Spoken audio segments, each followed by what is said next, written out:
Welcome to the Strategy Mob Podcast. Tune in for everything you need to know to stay in the know regarding the automotive industry. Here's your host, Jason Harris. Hey, what's going on, Podcast Nation? It is Jason Harris here, and thank you for joining me on another episode of Strategy Mob. Today, I have two very special guests. I have Mr. Everold Reid and Mr. Quincy Reid, and yes, they're related. They are a father-son duo, and both of them will argue about who's the better salesperson on today's show. But before we get into that fun argument, what we'll do is we'll start off with a couple origin stories. Everold, how in the world did you get started in this industry we call the automotive industry? By fluke, by mistake, because I was looking for a part-time job back in '89. If you can count that far back, and wandered from Centennial College doing studying aircraft engineering to into a showroom at Dixie Toyota. And I always said they made the mistake of hiring me. I think I wasn't quite 19.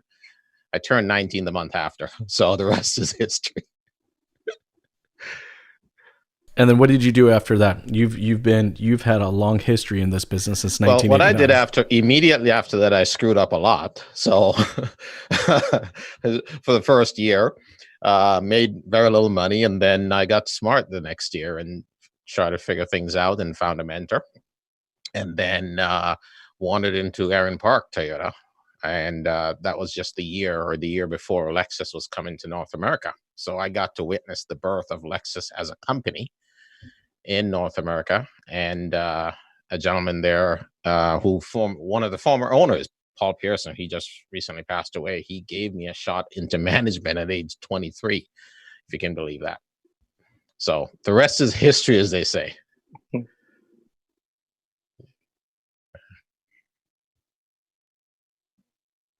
See, look, I actually have to do that again because my mic wasn't on. Look at that. That's all right. All right, Quincy, for yourself, how did you get started in the automotive industry? So it's actually kind of funny because I've asked my dad a few times before I actually got started, like how he liked it and, like if it would be something he would recommend. And, right off the bat, he said, no, you're not going to like it. It's going to be a lot of work, So when the time came, I was looking for something full time. I asked him again. I was like, listen, I think sales is kind of where I want to go. Is there anywhere you could refer me to, et cetera? Next week, I was sitting in front of Edzella at Burlington Toyota, and I guess the rest is history from there. It's been a year now. That's awesome. And how are you enjoying the Toyota life? So honestly, I like it. It wasn't what I thought it was going to be. Burlington Toyota in particular, it's a good family environment. So I've had a lot of fun with the guys there. They kind of took me under their wing. But it's been a good adjustment for me. It hasn't been too bad, I think. I think I'm doing all right so far.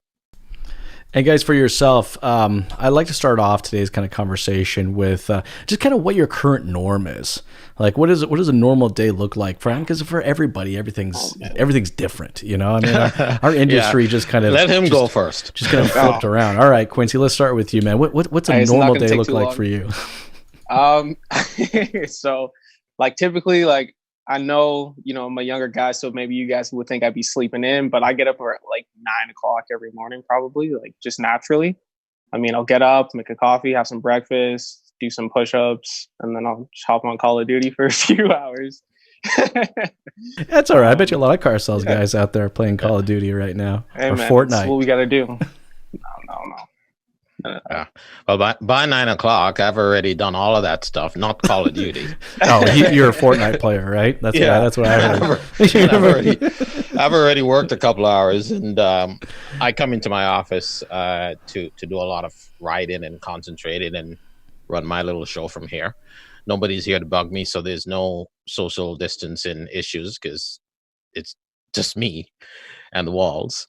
But this is where I get the time to really buckle down and get a lot done and get caught up from all the things that I couldn't have done before, learn more, produce more, it's just been busy, and I've been able to do a lot, and I've met a lot of people online, a lot of webinars, a lot of contribution to shows like like this one, Jason. And really also, I think it's been a fundamental opportunity to learn about how other people think and how other people manage crisis, and who your real friends are sometimes, because who reached out to you and who didn't, and who never got back to you. And also a lot about employer and employee relationship. I think that's a big deal for a lot of people right now, is have a lot of these dealerships or employers in general checked in to see how their employees have been doing. I think, guys, right now with everyone just being at home, right, they're looking at this time as either being an expense, where it's costing them a lot of money and they're just kind of sitting around doing nothing, or they're looking at this as an opportunity to invest in themselves and make them that much of a better salesperson. I'd like to hear both your guys' thoughts on that. Quincy, I'll start with you. Sure. So, I kind of, the first few weeks were nice. Feels like a vacation almost, but, no one wants to be on EI forever, kind of chomping at the bit to get back to work. And with it coming next Monday, we're going back in. I'm excited to see what may have changed as far as like how we're going to continue to do business. I know that right now, like we're doing a lot, just the industry in general is kind of based online now. So I feel like it's gonna depend even more on people doing their research themselves to like find what they need. But it's gonna also fall a lot more on the shoulders of the salespeople to actually like continue to follow up and be genuine and try to actually get them into the dealership, because they're not coming into the dealership as it is right now. It's about 1.6 dealership visits, etc. I feel like that's going to drop to like probably one visit, maybe. No, that's probably really true. I think when we come out of this, a lot of customers are going to think like, do I really want to visit multiple locations? And how much of that process can I do online before I actually have to go into the dealership and actually deal with somebody? Everold, for yourself right now as a salesperson, like I said, I think salespeople are kind of split down the middle here. They're looking at this as a time to just kind of sit around and wait. Or I find that there are salespeople that are actively investing in themselves, through reading books and creating content, or even just making new networks and connecting with people, or, trying to stay connected to their existing customer database. As a salesperson, what would you say, someone should be doing right now, even though if they're home and laid off? I think definitely, finding some way to invest in yourself or improve your skills. And whether that's, there's so many courses that are free now online, webinars. Even Harvard is offering free courses, right? So you can do them online. So many videos, reading, but whatever you feel is important to improve your skills, and things that you've always wanted to do but haven't had that time to do. And every time you try to do, you'd be coming home from work tired, and the phone would keep ringing. This was the time, and this has been the time. So I've seen a lot of variances. I've seen a lot of sales reps that I know online daily, steadily posting and doing stuff. I know guys who are studying, who are in transition, and I also know people who haven't really done much. So it's all over the place. But I think what you should be doing is finding a way to reflect. And, and as also, Jason, I've developed some courses as well that we're also launching online. So there's so much online stuff. There's a huge opportunity to learn and to pivot. And now, what do you guys think? I know I'm talking to a lot of sales guys right now, and there are a lot of salespeople out there right now concerned if they even going to have a position to go back to. I want to hear about do either one of you guys have that concern, or maybe anybody you do have that concern? And, what advice can you give to people like that? Quincy, I'll start with you. Do you have any concerns that there won't be a position for you when you go back? No, I don't think that I'm going to be, I don't think they're going to get rid of me just yet. As long as I can get back and, continue to be successful and give them a reason to keep me around, I don't think it'll be a problem. That's actually a great way to look at it. I think for a lot of people, it's like when you're confident about the value that you bring to the position that you're in, it's like it's an easy answer, just like you did. It's like, nope, not worried about it. I'm confident. I think that's the first sign, right? You got to be confident, or else. you're going to shoot yourself in the foot. You're going to give them reason to if you're not confident, Exactly. right? That is very true. Everold, for yourself, any concerns Actually, or I've been talking to busy. anybody? Yeah. I've been very busy with a lot of the electronic leads coming through, even while we were closed. It's actually been nonstop. So I sold a few cars while we were closed. Now we just have to arrange delivery. So I've got like 5 sold. Haven't met any of these people. Well, some I know, but but a couple of them I've never met. They say they have money and they want to buy cars. I said, sure. So That's good. what's the problem? So no, so I've been busy doing that. I think it's vital that when we got these inquiries, these e-leads during the slow time, that you actually engaged and responded to those people, because now that we're going to slowly start to reopen, this is an opportunity to start with a little bit of a funnel before, rather than from scratch. So, you're going in and starting the week off, or starting, with a few deals in the bank. I think that's a good feeling. And then you just build on that. No, I think that's a great point. I think a lot of salespeople should be kind of thinking about what it looks like for them to come back in the first few weeks. I mean, I don't know about you guys, but I mean, I spend a tremendous amount of my time as a salesperson prospecting. Yeah. And I hate to say it. I really do. I hate to say it. But as an industry, the majority of salespeople I deal with on a daily basis now could not prospect if their life freaking depended on it. Yeah. Like, it just, the whole concept is so foreign to them. I'm like, I used to tell them, I used to take business cards and walk through mall shopping parking lots, and just literally stick business cards into windows of cars I wanted to take on trade because I knew I could find someone to buy it. It's like, that's just like, what do you mean? You spend 3 hours on a Saturday walking through a shopping mall parking lot? I'm like, yeah, that's what I did. But that's, I don't know. It's just that whole art of prospecting has kind of been lost. Everolds, what do you say to, kind of new people that are getting into the business, and they need to understand that prospecting is a big part of what they have to do on a regular basis? Well, absolutely. And it's so much easier to prospect today compared to when we were doing it, right? So there's really no excuse. In most dealerships, if they're set up half right these days, the prospects are literally flooded in through electronic means. So there's Auto Trader, there's all sorts of chat leads, they're coming from service referrals, there's lease renewals, there's lease there's so many different avenues now for prospecting. And the one thing I teach a lot is networking. Networking is vital. Whether it be a sports group, a Y group, or a Chamber of Commerce group, all those things are vital. And there's so many different networking, avenues now, or organizations.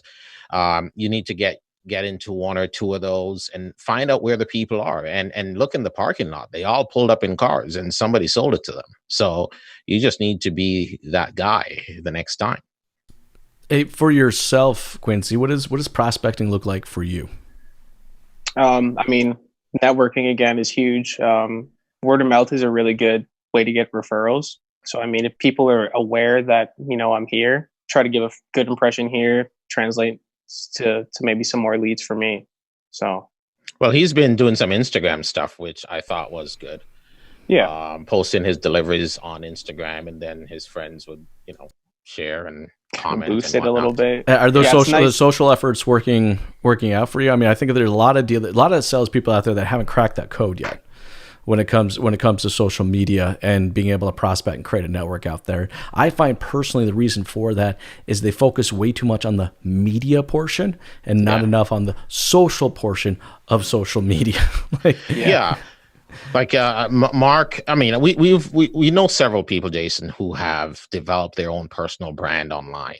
So it's key, right? That if you have a phone, you can create your own Facebook page, your own Instagram page, or whatnot, and just start posting stuff and start offering some advice or some demos or some pictures, or sharing the used cars that came in that you think are nice.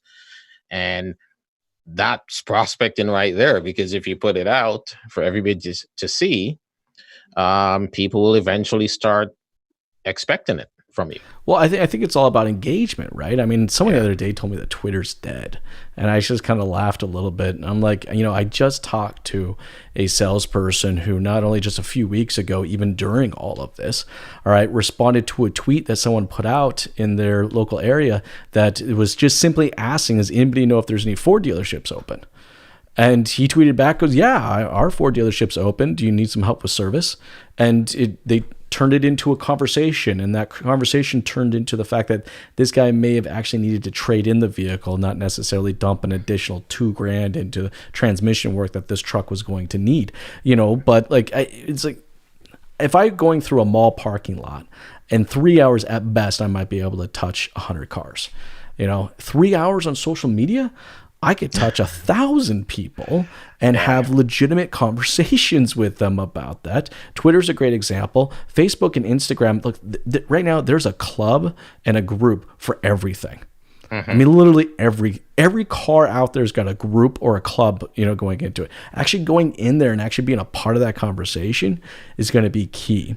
I'll get off the social media bandwagon because I know I can get on my soapbox a little bit. Yes, it's your favorite. Yelling. Yeah, exactly.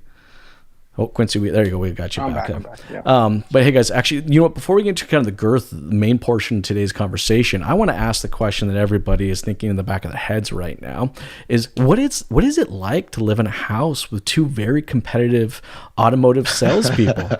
Quincy, I'm going to ask you the question first. All right. Well, I mean, I'll be honest. Like, we're on kind of different ends of the spectrum, right? Like, my dad's kind of established already. He's trying to establish something on his own as well. I'm kind of the new guy. Taking the few weeks off as it is. I mean, I'm still trying to do my best, like with my e-leads and everything and following up on all the clients I have, but man, I just stay out of his way and I just let him do his thing, really. So you're telling me that there's no competitive streak in there? No. I mean, maybe if we worked at the same delership, we'd be at each other's necks. Yeah, well, we all know that wouldn't happen. Yeah. Hey, Everold, for yourself, what's it like having a son following kind of your footsteps and getting into the automotive industry? Well, I think it speaks to whether it's what I've done in the industry, what he's seen me do, or maybe he just wants to fool around cars. I don't know, but he's in a place where I think he has the best opportunity to become the best in the business. He's with the right team, and I've told him several times in the entire country, of all the dealers I know, especially in Ontario, there are 2 dealerships I would have referred him to, and that's the best one he's at right now. There's 1A and 1B. So he's not going to get any better opportunity to learn and to develop as a professional, because he's got the right support and guidance. And but I think it's a good thing. And from a competitive nature and whatnot, I think he's got the best of both worlds, because he's got good role models and he's also got me to bounce questions off, and he'll share whether when he sold 2 or 3 cars in a day, or he'll share a lot of the stories as they happen. So, now, how excited are you guys about getting back to work? I'm pretty excited. Right? I'm not gonna lie. I'm pretty bored. I'm not gonna lie. I'm not gonna lie. I am too. I'm kind of excited to actually put shoes back on, and even though it was fun for the first week, I'm not gonna lie. Like, that was actually kind of fun. Like, going totally like not wearing shoes for a week straight was awesome. But now I'm kind of getting to the point where it's like I want to get back. Like, I want to hit the road. I want to talk to people. I want to, I keep thinking to myself, I wanted to say, like, I want to shake hands, but that's the truth of the matter. That's probably not going to happen. That's not going to happen. We're going to get back, and we're not going to get, like, anybody out there that thinks that we're just going to go back to business as normal, like, that's not the case. No. I mean, I stopped into our dealership briefly today, and there's all sorts of policies and, being and procedures or whatnot being put in place, because we just have to be careful, because the last thing we need is to have a relapse. Oh no, 100%. I mean, I think that, look, we went through the recession, Everold. We remember that, right? It was an economics recession. When people are buying cars, their question was, what happens if I lose my job? That's the kind of questions they were asking. Now they're asking, like, is it safe for me to come into your dealership? Like that's like I would have never expected. I'm running campaigns right now. Like, you know, people are like dealerships are spending ad dollars just to make sure that people know that they're open. Like I never thought in my wildest dream I'd be running ads just to let people know that we're open. But you know, this is just kind of the different time frames. And to your point also, Everold, we're running ads to explain the process. You know, it's like people are more concerned right now about the process than they are necessarily about the offers or incentives. And, you know, I think there's some dealerships that are doing a good job of it. And there are a lot of dealerships that have kind of done a piss poor job of really, truly explaining. Like you go to their website and their website looks the same as it did before this all happened. Yeah. Right? Yeah. You're just like, or they were weeks late. Yeah, exactly. Right. They were just weeks late to the show. But I think as salespeople, you know, we're going to come back and the consumers change.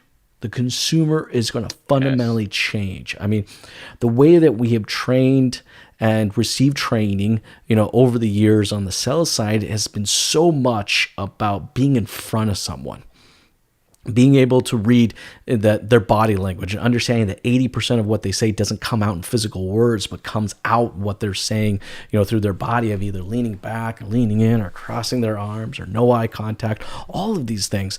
And that's not going to happen, you know? So it's like the consumers change. They're not going to necessarily want to be in the dealership as much. And from training perspective, we're going to have to learn how to do that. I kind of want to get your guys' thoughts and opinions as far as what you think when we get back to what the first couple months is going to look like, or what that new norm is going to look like.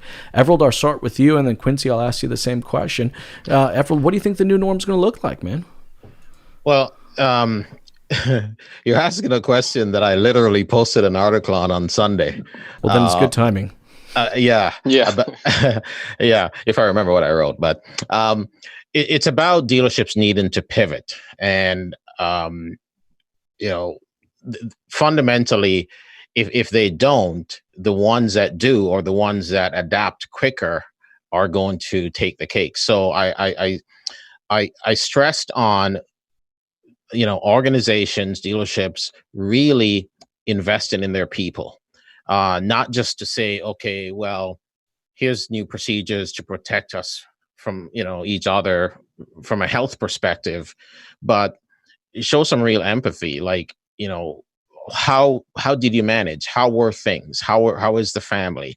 And it can't be just business as usual. It really can't, because dealerships and some dealer principals are really set in their ways, and there's nothing on earth that changes their philosophy. So philosophies have to change on how we move forward, because if it's a business as usual approach, other dealers that adapt will get most of the deals. And consumers also want to feel that they want to feel special. They want to feel that they're being treated, with the concern of what they've experienced, what we've all experienced, and how we're going to make their lives better, and what we're doing to improve their circumstances and to deliver really a better, experience. I think you're 100% right there, Everold. I mean, it's the consumer is the one that's going to have to be in the driver's seat moving forward. I mean, look, as an industry, we've trained for years about the importance of getting the customer in the door. Do you know what I mean? Like, I mean, Quincy, you just went through training as a new salesperson. I mean, wasn't a lot of the conversation about how, like, word tracks and things you should say and to build the value so that they come into your dealership, because that's where the actual sell and the transaction and the relationship happens. And I think that's going to be a fundamental shift. Like, I think we're going to have to do majority of the transaction and majority of that relationship development now how the customer wants, not necessarily how we want. We want the customer inside the dealership. And now don't get me wrong, there's probably still customers out there that are going to want to come into the dealership and create that relationship and do that transaction. But I think for a lot of people out there, that's not going to be the case. Quincy, what's your kind of thoughts and opinions as far as what that new norm is going to look like once the government says we can pop our heads out of our gopher holes and start exploring a little bit more? Yeah, I mean, like, I think, again, like, just because people have so much access to information online now, like, it's going to be even harder for us to get people in, like you said, but it's going to put a little stress on the salespeople to actually try to, like, go that extra mile to earn their business, right? Like, I mean, maybe you'll get a lead and that person's really interested in getting a vehicle, but the person at the other dealership brought the car to them to see it because they're at home and they're quarantined. Like, I mean, there's stuff like that I think salespeople are going to have to go a little farther to help out a little more, to earn business, but to build relationships as well, to try to maybe get some more business. I think you're 100% right. I think we're just going to have to dig a little deeper than what we have in the past. Everold, for salespeople out there that are listening and watching, and they kind of need to maybe mentally prepare themselves for this fundamentally different way to connect with someone instead of being face to face. What kind of maybe best practices or tips and advice you can give them for connecting with someone virtually before they come into the dealership? Well, definitely don't ignore the leads, first of all, and respond to them in a very timely manner, and take them to a certain point on the electronic chat, but then pivot over to a call or to an email, because you can only do so much and spend so much time going back and forth in a text. And once you get to a certain point, definitely get a phone number or an email that you can send more details, and then proceed to connect with an appointment, because inevitably this business is going to be progressively by appointments, especially for the foreseeable future. You can't be crowding up the showroom, so it's going to be appointment based a lot. So salespeople are going to have to learn how to turn those e-leads into appointments, and whether that's an appointment you take in the vehicle to the workplace on the lunchtime, or to home in the evening when the family's there, or the client coming your way. So I guess one of the summaries that I put in my write-up was to be a part of the solution, be a part of the solution, and create and adapt into the change now to become better in the marketplace as we transition through the rest of this year. No, I that's a great point. I mean, it's like, how can we kind of, better those efforts? I mean, look, Everold, me and you know this. Now, Quincy, I'd like to get your thoughts on this too, but, internet leads for the most part has been treated as like third-class citizens in our industry, right? We're like, oh God. Fuck, here comes another internet lead. This is going to take me 3 weeks, and they're going to want me to answer 15 freaking questions before they want to come into the dealership. No, seriously though. I mean, that's not everybody. I mean, there are some great salespeople. I mean, Everold, I know that you're one of them as well. That's like, you treat an internet lead equally as you would treat a phone call or a walk-in, but as an industry, a lot of us have it. Quincy, I want to kind of find your kind of thoughts and opinions, as far as like handling, internet leads versus phone calls, and, or walk-ins, and, which one do you prefer?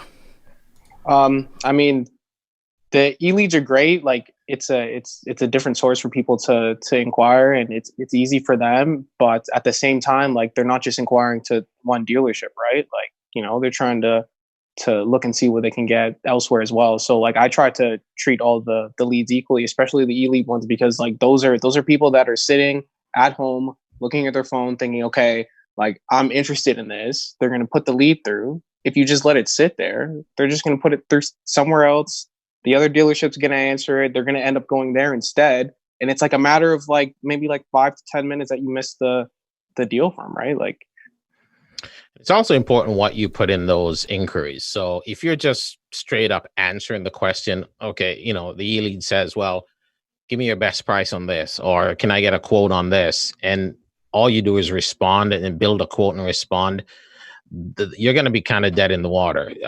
As a professional sales rep, you have to be the one guiding that conversation. They may make that inquiry and start off the conversation that way, but it doesn't mean that's the way it has to be.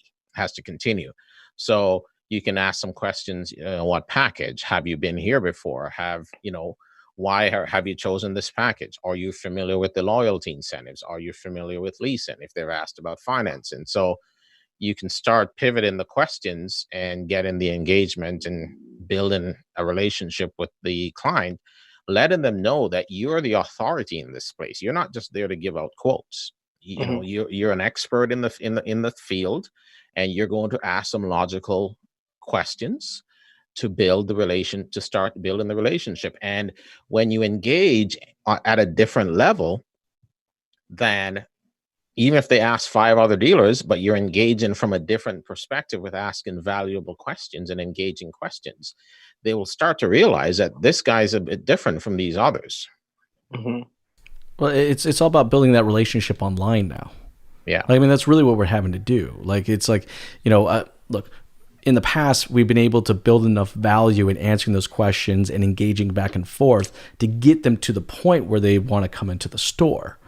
Now it's like, now we need to build that value so they feel comfortable engaging with us online before they come into the store. And kind of what's that communication efforts look like going forward? I mean, I know for a lot of dealership, video is going to be which I have to take a moment and say how much I love, because I think you guys both know I kind of I have a thing for this. You're in my face every time I open Instagram. Like I like this little thing called video. Like it's just so novel. It's just great, right? But like, I mean, as an industry, I think we're gonna have to communicate this way, because that's how we can build attention. I've talked to a lot of salespeople, and the ones that are like using these devices right now and communicating online, like they're finding that they're able to create a relationship and make a connection faster because the level of hyper attention the consumer has. It's like you're live chatting with them. It's like it's instantaneously. You're totally separating yourself as a salesperson. Mm-hmm. Just you're saying to your potential clients, I'm not just versed in the sale or of my product, but I'm versed in developing my own brand. In offering content, in offering ideas, in shooting videos. And you're saying to them, as one of the other points I put in my write-up, is that you are ready to shift and to do business on the level that they want to do business. Because, for example, I've had one client who's bought several cars from me. She works in a restaurant, so her mode of communication is definitely not the phone, and it's definitely not a long email. It's simply the text. So I've been able to sell her 3 cars literally just via text. Driver's license, credit card information, insurance, everything via the phone. No emails, no phone calls, because she's busy. She's a busy server in this restaurant. She runs this restaurant, so she's always all over the place. Restaurateurs don't have time to take phone calls and sit down and type emails, right? Well, maybe in the not too distant for a while they might, because of the limited amount of people in restaurants. But the point is, you have to identify the level of which the client likes to communicate, and if that's email, if that's text, okay, you take it to as far as you can go that it makes sense, and then you say, okay, let's call, let's book an appointment, get them on the phone or get them in person. But you got to give them some of what they want first. Quincy, I'm actually curious. Have you created any connections, relationships over social media? As far as like prospects, the business, prospects, yeah. I mean, like I've had a couple deals just from like posts that I put out, and then it's like, really like this car, but my friend's actually really interested in this and like needs this, or is looking for their first car, and like it kind of just like, I don't know, popcorns from there. But it's good to be out there so people can see it in the first place, or like I'll reach out to them. Someone puts a story looking for vehicle. Anyone know of any good car dealerships in the area? It's always good to reach out to them as well. But it's helped me for sure. And those social efforts, like, have you found that like connecting with them socially is a bit faster than having to go through a phone call or having to go through an email line of communication?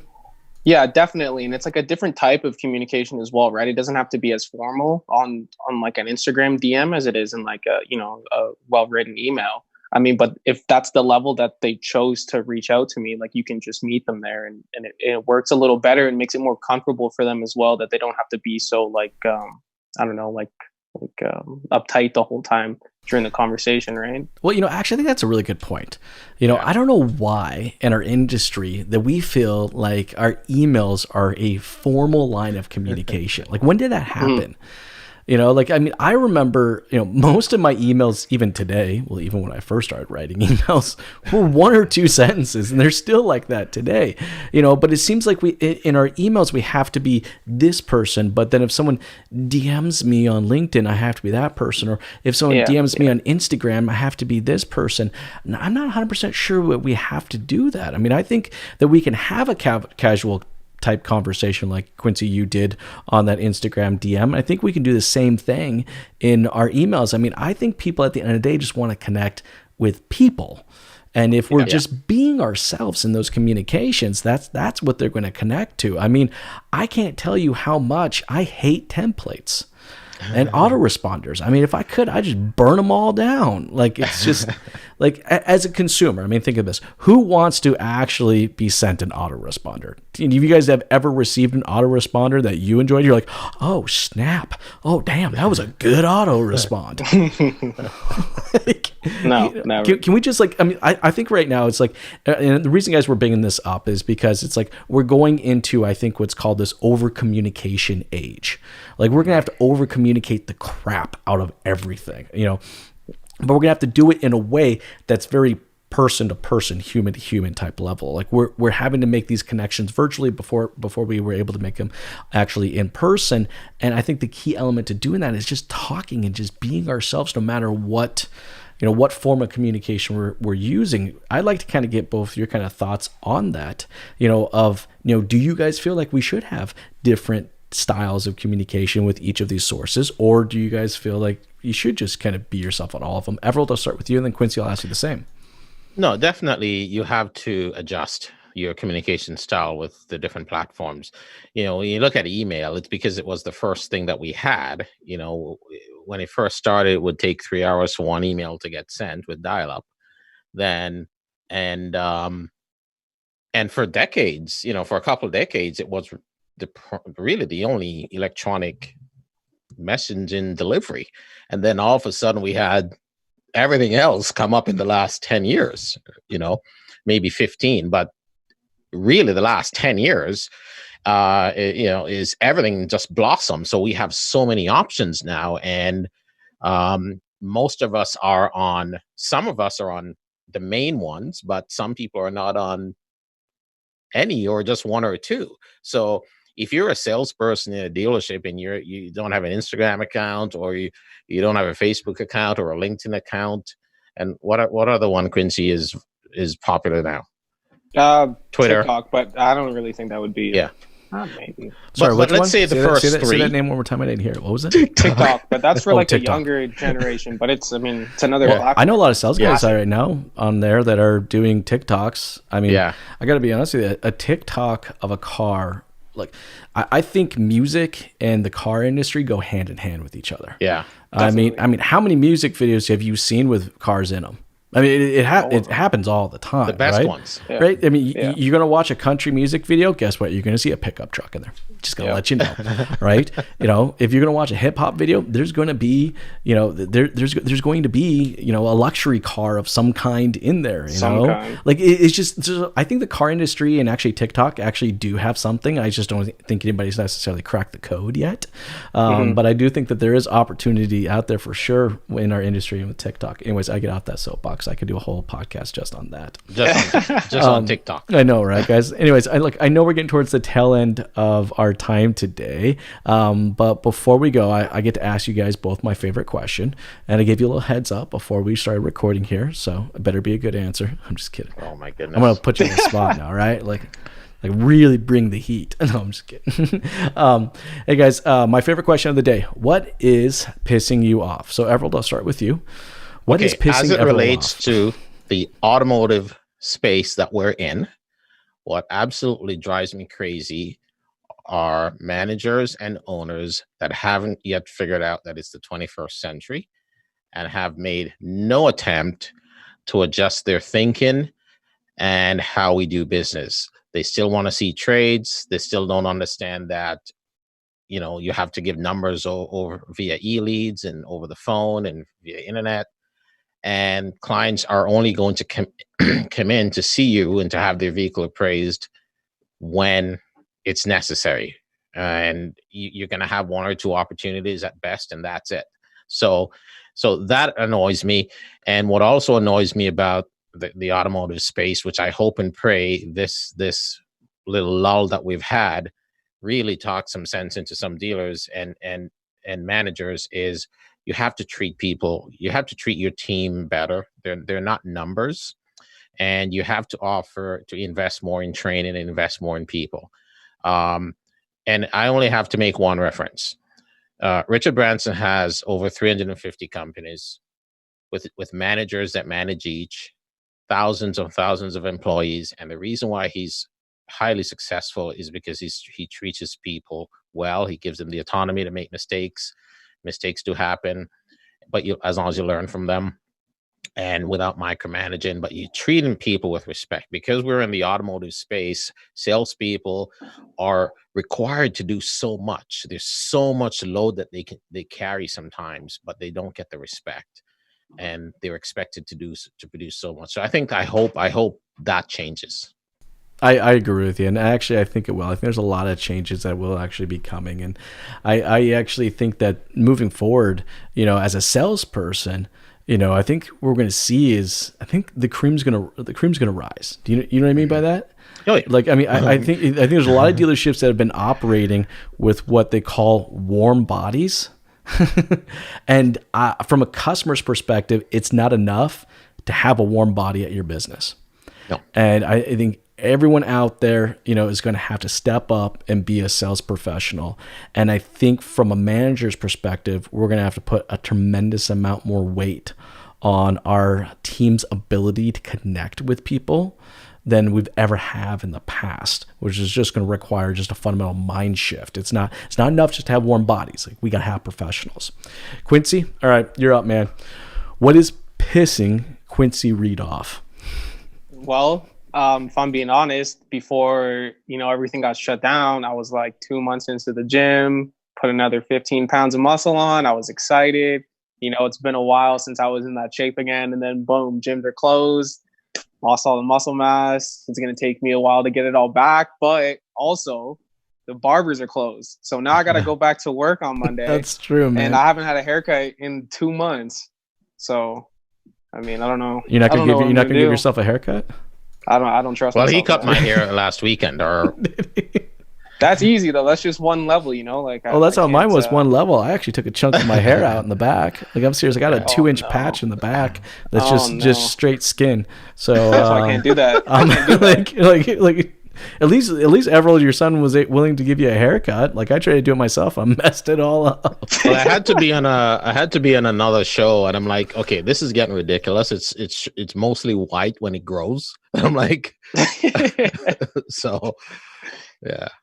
I think the other thing, guys, is like, since the two of you guys being father son, I mean, there's definitely some silver linings that's going on right now. And I don't know about you guys, but I know for myself, I mean, I've had a lot more time to kind of connect with my kids and kind of connect with my family. So I will say that has been a really cool thing, and I've been very, very blessed in being able to do that.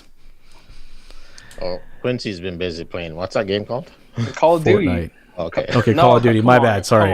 My bad. Come on, no. I'm gonna keep messing with him. I know. I'm just picking on you, dude. I'm just picking on you. Hey guys, for everyone out there watching, listening right now, would love to connect with you, fine gentlemen, and kind of follow along with your journey. What is the best way to do so? Everold, I'll start with you. Well, definitely LinkedIn first. There's my Everold Reid page, and then there's the Reid Method page, and I'm on Instagram and Facebook as well.